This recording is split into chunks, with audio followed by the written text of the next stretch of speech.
See how Princess Diana handles the Christmas festivities, among other things, in Spencer, directed by Pablo Larian, who directed Jackie, and written by Stephen Knight, who wrote a lot of movies: Dirty Pretty Things, Eastern Promises, Locke, The Seventh Son, Girl in the Spider's Web, and also the 2019 Serenity movie. When I saw that last one, I was a little bit worried, but then I saw this is from Neon Studios, and I love Neon Studios. They usually pump out great content. Neon Studios and A24 are my favorite studios, to watch movies from. If their label is on it, I am totally fucking in. Not every movie they make is goddamn great, but pretty much 95% of their stuff is good to great to spectacular. And this stars Kristen Stewart as Diana Spencer, Princess Diana. And Kristen Stewart, am I, far enough in the review to basically just absolutely lavish Kristen Stewart's performance of praise, because holy fucking shit, she knocked it out of the park here. She looks like Princess Diana as much as a movie interpretation can, and she was absolutely phenomenal in this. From beginning to end, she captured the tortured, fractured mental state that Princess Diana had, while trying to be a member of royalty and be a mother and just, basically try to keep things together, try to pick up the pieces, and be in a pretty loveless marriage with Prince Charles. And it was just really, really just amazing to see just Kristen Stewart just delve into this and dive into this and basically take over this movie. It's not just a one performance movie, but her performance totally fucking anchors this. Not an anchor way that would drag the movie down. No, this is just like so goddamn deep and rich, and I can't praise her performance enough. And this is an imagining of how, the last Christmas that she was with Prince Charles and, her children, the last Christmas that they had together. Last Christmas I gave you my heart, the very next day you ran away. But in this movie, it's a reimagining of the time around Christmas. Christmas Eve, Christmas Day, Boxing Day, which is another holiday they celebrate outside of the States. I know many people celebrate Boxing Day. I don't know what the fuck Boxing Day actually is. I don't know if people get out there and actually box with everybody, if they decide to hit their neighbors with boxes like we're in a hardcore deathmatch wrestling event. I have no idea. But with this, it's taking place around the festivities, and Diana is not doing well. She is just absolutely stretched to her absolute limits, having to play a member of royalty while going through her own real-life mental health crisis and various other things she's going through. She just wants to be a real person. She wants to break free. Oh, I want to break free. And Kristen Stewart absolutely nails this. Now, there's other performances as well. There's Timothy Spall. There's Jack Farthing. That I first read as Jack Farthing, and then I couldn't unsee it for a while and had to remind myself not to laugh. Stop laughing. I am a mature individual. And there's the young children, William and Harry. Jack Nielsen plays William, and Freddie Spry plays Harry. And then there's Sean Harris as Darren. The Queen is played by Stella Garrett. And Prince Philip is Richard Samuel. And he actually, it's funny, you only see him in a few shots, but man, he really does look like Prince Philip. I mean, while Prince Philip, of course, was still alive before he was the rotting corpse that he was before he. I mean, I understand that actually the last 10 years of his life were basically just being shocked back to life, because let's be honest, that guy really did not look all that great.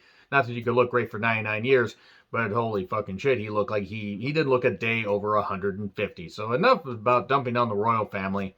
How is this movie overall? It's strange. Since it's an imagining of what would have happened, we have to basically just rely on Kristen Stewart, who thankfully does really, really great shit in her performance, capturing once again the tortured mental state and just the stuff, that the real life problems that she was going through.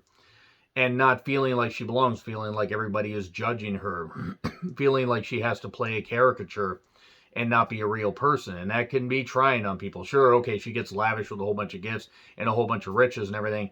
And many people on the outside looking in could say, wow, that is absolutely something I'd want to do. And some people really can't handle that. And the whole Meghan Markle thing, where they weren't actually sure, if she was totally in love, and ready to be a member of the royal family, or just doing it for riches. And no, then people decided to dump on her and whole bunch of stuff, and they dive into the paparazzi briefly, targeting Princess Diana and Charles and the kids.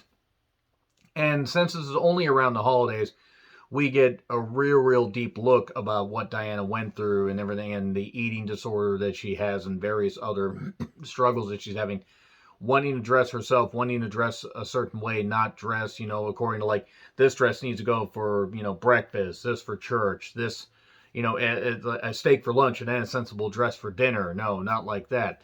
She wants to do something else. Her old, home is, near where the palace is, and she goes and she just, wants to see that. She wants to feel at home. She wants to remember things. She wants to just basically break free.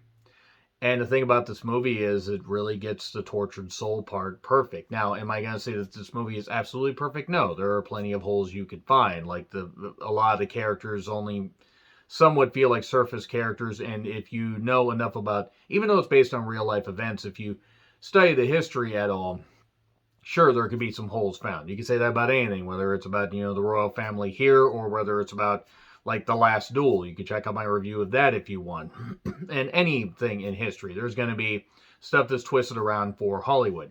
Neon Studios, however, nails this well. And, their focus features, Funimation or Filmation and various other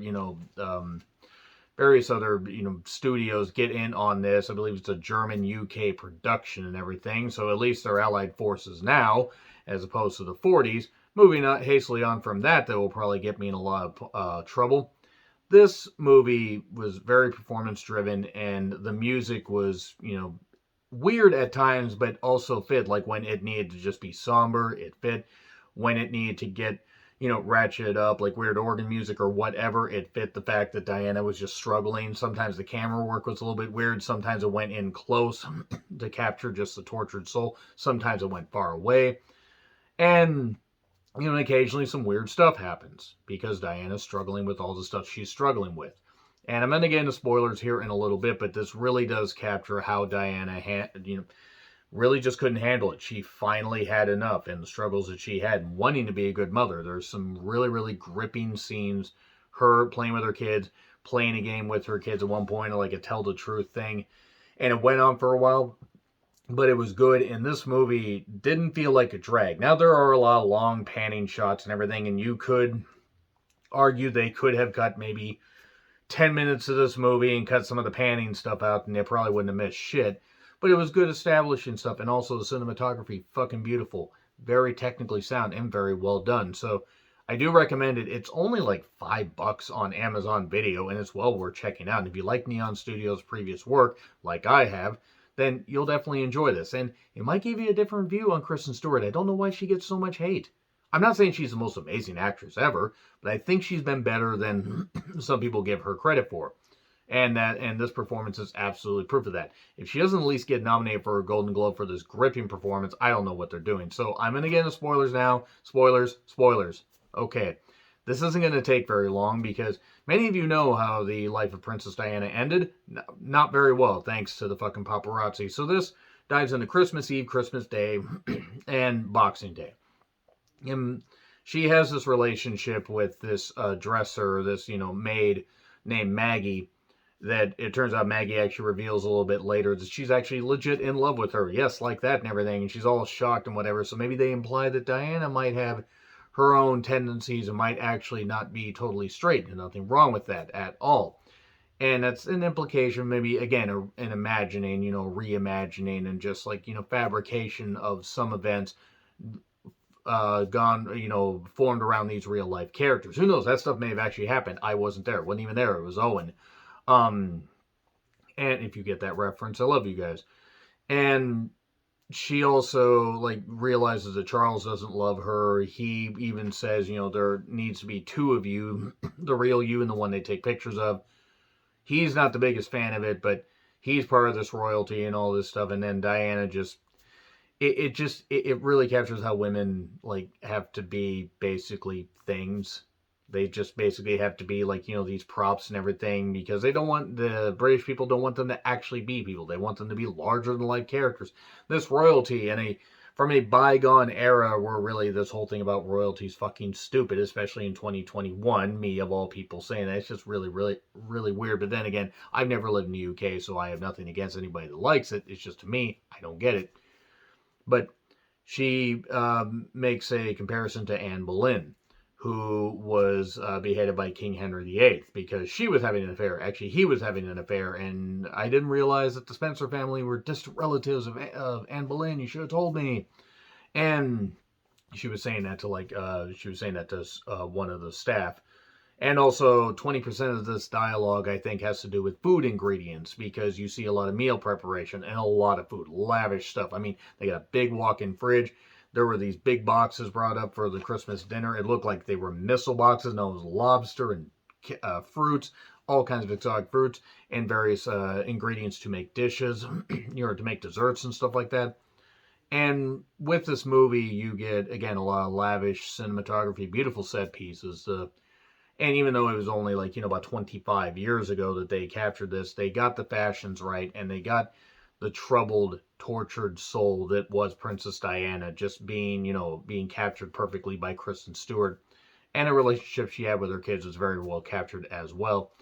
And the ending of the movie is actually pretty good because we hear all I need is a miracle, all I need is you. She basically takes off with her kids, takes off, and they go to KFC and they eat some stuff. KFC must have paid handsomely for that last minute product placement, and the movie ends. And she seems happy because she just wants to be ordinary. She just wants to be middle class. Like, it's not that she doesn't like nice things, but this is not her. It's not who she is, and she had to be who she really was. That's important, to be who you really are. Even though we have to put on masks and we have to be, we have to be different people, like when we have jobs and maybe around certain people, we should be able to be who we really are, as long as we're good people and not goddamn pieces of shit that would hurt others. And I'm not saying Princess Diana was perfect. I'm not saying I totally feel the great amount of sympathy for her, but you also get that there's, again, that tortured aspect of it. Kristen Stewart's performance was going to make or break this movie, and it made it. And the other parts made it too. There was a lot of good stuff. You could have just had a one performance movie that was well done, and the movie could have crumbled around it, but at least you would have had that anchor. But thankfully, she enhances what would have probably been a fairly average to decent movie and makes it really goddamn good. I'm giving it an A. Again, a couple flaws, keep it away from being an A+, but Neon Studios knocks it out of the goddamn park once again, like they have earlier this year and last year and in subsequent years. Neon Studios, A24, favorite studios. Let me know your thoughts in the comments. Like, share, subscribe, Twitter handle in the description. I'm John Rickland. I'll see you soon.